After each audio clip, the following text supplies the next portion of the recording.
Nycių kaimo gyventojai, verslininkai Musė ir Pupsis Šunėnai yra turintys tokią savo ilgametę tradiciją beveik per kiekvieną žolinę šventę eiti su kitais savo kaimynais į Kėžių kaime esančią bažnyčią, kur visada tradiciškai vyksta šiai šventei skirtos mišios ir šventiniai atlaidai.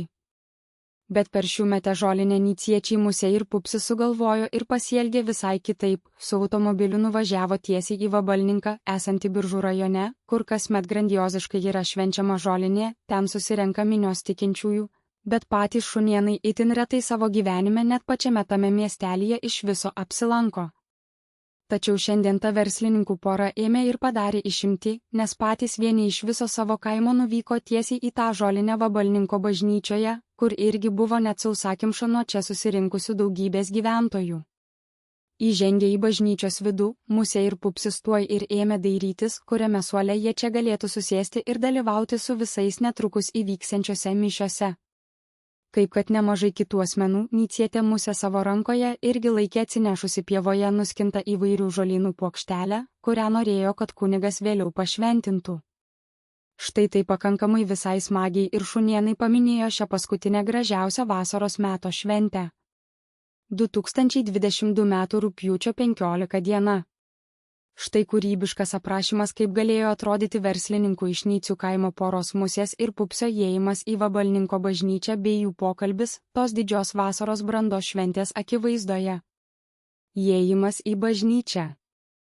Musė ir Pupsis Šunėnai nedrąsiai įžengė pro pat didžiulės ir praviras medinės, metalu kaustytas Vabalninko bažnyčios duris. Ir vos peržengė pagrindinį slenkstį, tuoj pat su rankomis persižegnojo. O tada jau ir permetė žvilgsniais viską į visas puses, ką jie mato čia priešais. Vos žengus į vidų, juos pasitiko vėsus vaško ir smilkalų kvapo pripildytas oras. Tuoj turėjo pradėti vykti žolinės atlaidai. Bažnyčios suolai abiejose tako pusėse jau buvo kone pilni atvykusių čia pasimelsti tikinčiųjų gyventojų. Verslininkės Musės aukštakulnės basutės garsiai ir ritmingai kaukšėjo į bažnyčios grindis. Jos apytrumpis juodas sijonas su skeltuku šone ir ryškiai rožinė palaidinė iškart patraukė kelių arčiausiai durų sėdėjusių vietinių gyventojų žvilgsnius. Pupsis Šunėnas, vilkintis paprastus žalius marškinius, jautėsi kiek sutrikęs tokioje didelėje erdvėje. Aplinkui juk šurmuliavo minia. Bažnyčia buvo sausakimša, o žmonių balsų aidas maišėsi su vargonų derinimo garsais. Musė stipriau suspaudė rankoje laikomą ryškių lauko gėlių puokštelę ir pasitaisė žalios rankinės dirželį. Jie lėtai patraukė pagrindiniu taku, ieškodami laisvos vietos suoluose. Pokalbis bažnyčios viduje. Nyciečiai Šunėnai sustojo prie bažnyčios suolų eilės ir ėmė dairytis aplinkui. Pupsis pasilenkė arčiau Musės, stengdamasis kalbėti kuo tyliau, kad netrukdytų kitiems. Pupsis, tyliai, žvalgydamasis į šonus, Musė, pažiūrėk, kiek čia daug žmonių. Kėžiuose niekada tiek nebūna. Net nežinau, ar rasime kur atsisėsti, Musė, sužavėta, su šypsena veide atsuka į jį galvą, džiugu matyti, kad per žolinę čia tiek daug žmonių susirinkę. Tikra šventė, Pupsi. Juk ne veltui šis miestelis turi net ir savo žolinės vardu pavadintąją gatvę. Pažiūrėk į altorių, kaip viskas gražiai papuošta, Pupsis, taip, gražu. Bet kur mes sėsimės? Visi suolai jau pilni, o mišios tuoj prasidės, Musė, pajudina rankoje gėlės, nieko tokio, pastovėsime gale, jei reikės.